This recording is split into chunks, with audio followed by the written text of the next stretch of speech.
ओम ज्ञानतिमिरन्धस्य ज्ञानञ्जनशलाकया चक्षुरुन्मिलितं येन तस्मै श्रीगुरुवे नमः। श्रीचैतन्यमनोभीष्टं स्थापितं येन भूतले स्वयं रूपः कदा मह्यं ददाति स्वपदान्तिकं। श्रीकृष्ण चैतन्य प्रभु नित्यानंद श्री अद्वैत गदाधर श्रीवासदि गौर भक्त वृंद। हरे कृष्ण कृष्ण कृष्ण हरे हरे, हरे राम राम राम हरे हरे। सुख और दुख, इनके विषय में चर्चाओं की सिलसिला चल रहा है। तो हमें देखना यह है कि ये सुख और दुख जीवन में आते जाते रहते हैं और ये शाश्वत नहीं रहते हैं। और शास्त्र में लिखा है कि सुख और दुख जो है ये मन की संकल्पना है। जब मन को अनुकूल बात होती है तो उसे हम सुख के रूप में व्याख्या देते हैं, और जब मन के विरुद्ध हम कुछ प्राप्त करते हैं तो हम उसको दुख कहते हैं।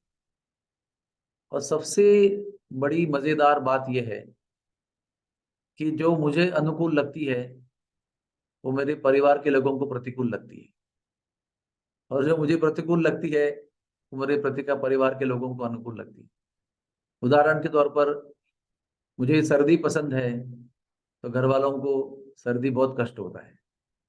किसी को पंखा पसंद है तो सुख आता है, तो किसी को पंखा होने से शरीर में दर्द होने लगता है। किसी को मीठा पसंद है, किसी को नमकीन पसंद है। तो एक प्रकार का भोजन बनाने के बाद घर में कुछ लोगों को आनंद होता है, सुख होता है, और कुछ लोगों को दुख होता है। इतनी, क्या कहते हैं उसको, इंग्लिश में कहते हैं ना, सुपरफिशियल कंसेप्शन।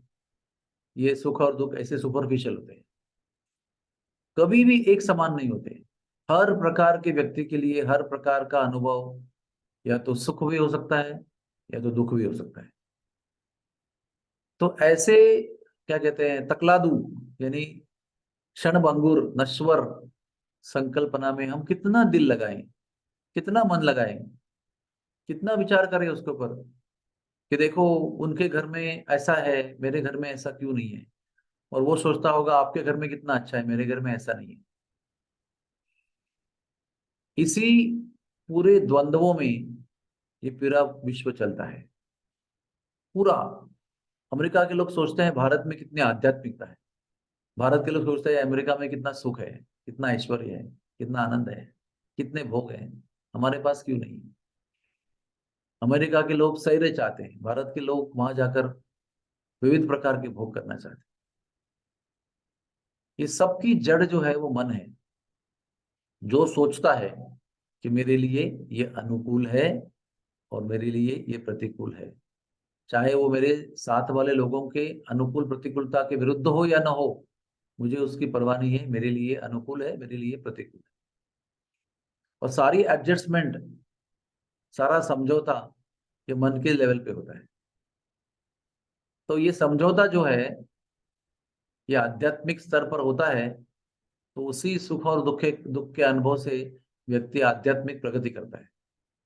उदाहरण के तौर पर, दुख हमारे जो अच्छे कर्म नहीं है वो करने से आते हैं। और अगर हम आध्यात्मिक नहीं है, भक्ति मार्ग में नहीं है, तो वो गलत कर्मों के द्वारा जो अनुभव प्राप्त होता है वो बड़ा कष्ट देता है, बड़ा मायूस बना देता है, दुखी बना देता है। अगर हम आध्यात्मिक स्तर पर है, भक्ति का जीवन अपना रहे हैं, तो वही दुख हमारे आध्यात्मिक उन्नति का कारण बन सकता है। हम सब लोगों को इस पर विचार करने की आवश्यकता है। हमारे जीवन में सबसे अधिक प्रगति आध्यात्मिक दृष्टि से दुखों के समय होती है। दुख हमें बहुत गहराई में और बहुत ही अच्छे मात्रा में आध्यात्मिक साक्षात्कार दिला देते हैं।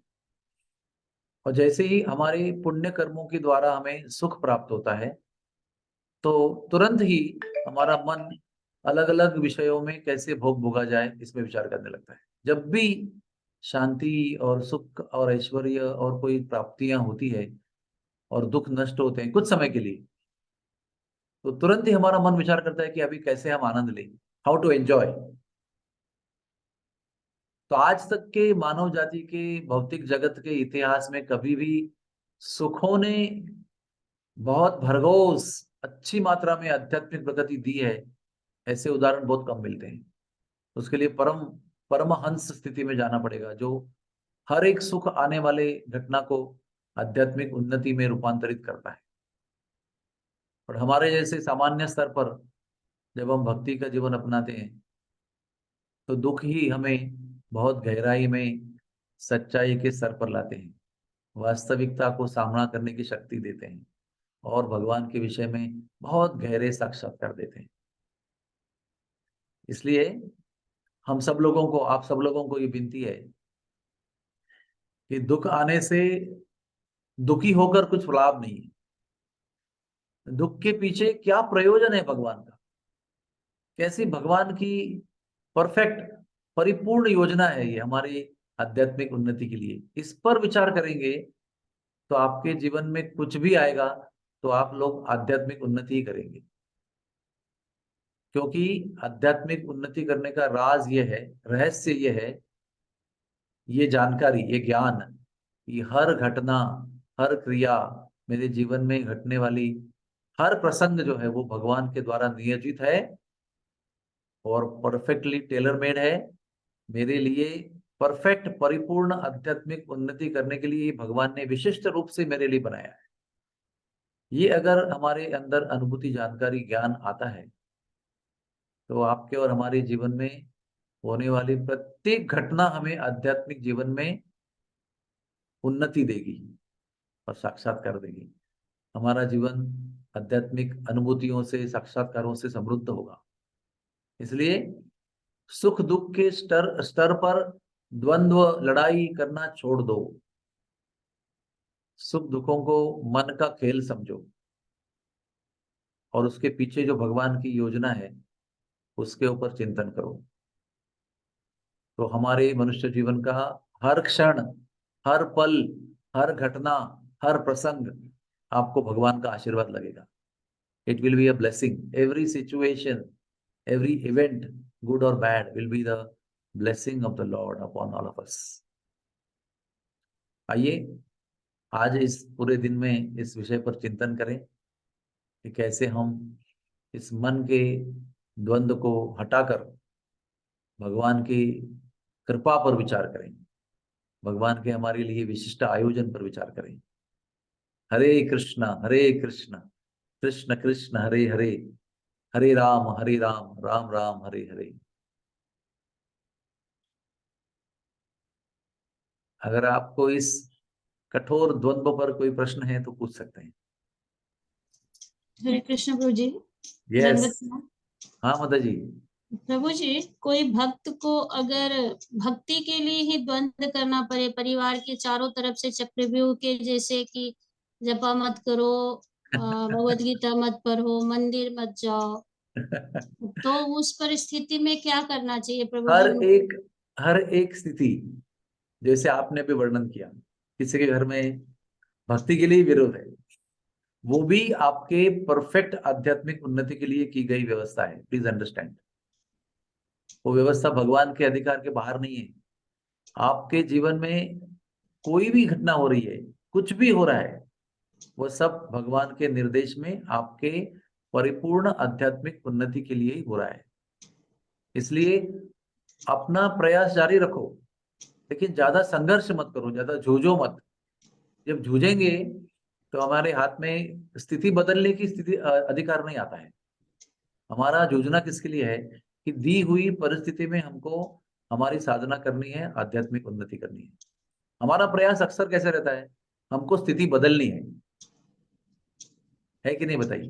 हमारा प्रयास रहता है कि स्थिति बदलनी चाहिए, लेकिन स्थिति हम बदल नहीं सकते, हमारे अधिकार में नहीं है।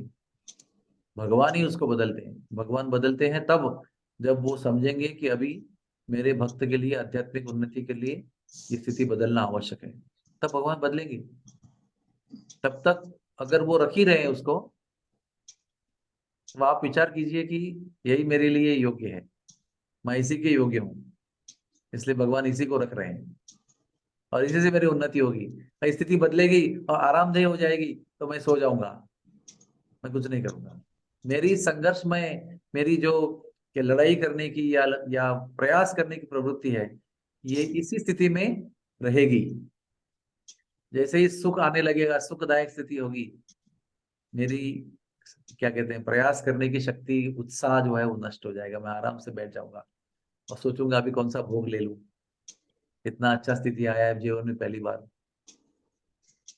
ठीक है माता जी, समझ में आया आपको?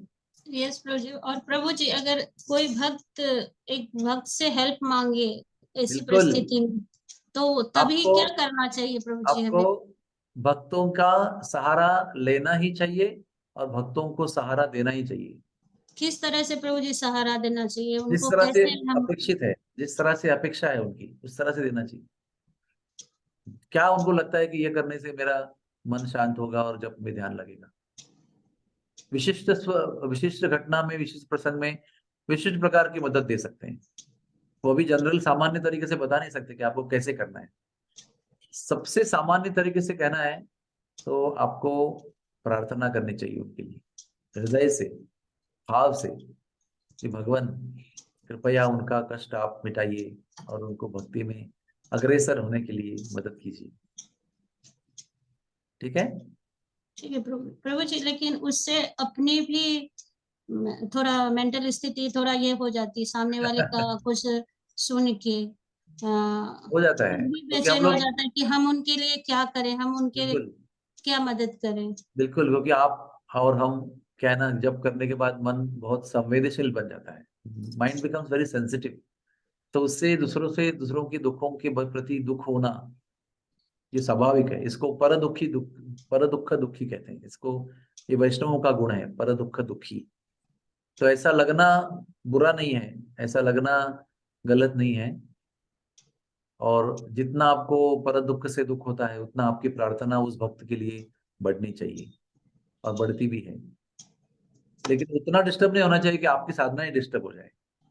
Yes, आपको अपनी थैंक साधना करनी है और अपनी साधना के बल से उनको मदद करनी है। यू जय हो। Thank you thank you. For nice question, हरी बोल। बहुत बहुत धन्यवाद। सब लोग अपने अपने जब में लगे रहो, अपना प्रयास एक मत छोड़ो। यस, यस माता जी, हरे मिनट, कृष्ण। प्रभु जी, बहुत डिटर्मिनेंट साधना करने के बाद भी हार्ट हमारा जो है वो हार्ड बनने लगता है। That I have been observe कि बहुत मतलब ऑब्जर्वेशन है मेरा, और वो मैंने एक्सपीरियंस भी किया है और दूसरे डिवोटी ने कि कई सीनियर डिवोटीज बहुत ज्यादा हार्ड, वो इतने साधना फोकस, इतने डिटर्मिनेंट है कि उनका हार्ट अभी थोड़ा हार्ड होने लगा है। तो तो आप अपने मतलब विषय में बात कीजिए, दूसरों के विषय में हाँ, जज मत कीजिए। बेटर टू जज अवर सेल्फ। यस। तो प्रभु जी, मुझे वो नहीं, उनका वो देख के मुझे कभी कभी डर लगता है कि अभी तो मैं, मुझ में थोड़ी सी संवेदना बाकी है। I feel compassionate. कहीं ऐसा ना हो जाए कि मैं भी बहुत ज्यादा ये बन जाऊं और मैं भी हार्ड, मतलब इसके लिए इसलिए केवल मैंने एक दूसरा वाक्य में भाव उत्तर है। वाक्य में, एक ही वाक्य में उत्तर है। वैष्णवों की सेवा आप करते रहिए। वैष्णवों की सेवा करने से हृदय मृदु हो जाता है और कठोर तप करने से मन और हृदय हार्ड और सख्त बन जाता है, कठोर बन जाता है। हाँ, इसलिए ज्यादा तप के पीछे मत पड़ना, वैष्णवों की सेवा करने का प्रयास कर, भगवान की कथा सुनने का प्रयास कर। भगवान की कथा सुनने से हृदय मुलायम हो जाता है, वैष्णवों की सेवा करने से हृदय मुलायम हो जाता है। बाकी कठोरता के ऊपर जाएंगे, सख्त तपस्या करेंगे, कठोरता आएगी आएगी। और वैष्णवों का मार्ग जो है वो कठोरता वाला मार्ग नहीं है। वैष्णव का मार्ग जो है वो मुलायमता, संवेदनशीलता, प्रेम, पर दुख दुखी स्वभाव, आत्मीयता, ये वैष्णवों का स्वभाव है। ठीक है माता जी। Hare yes, thank Krishna, Hare you. Krishna, Hare Krishna, Krishna Krishna Hare Hare, Hare Ram, Ram Ram Hare Hare. धन्यवाद सभी लोगों का, सबको सबको हार्दिक बधाई और शुभकामना।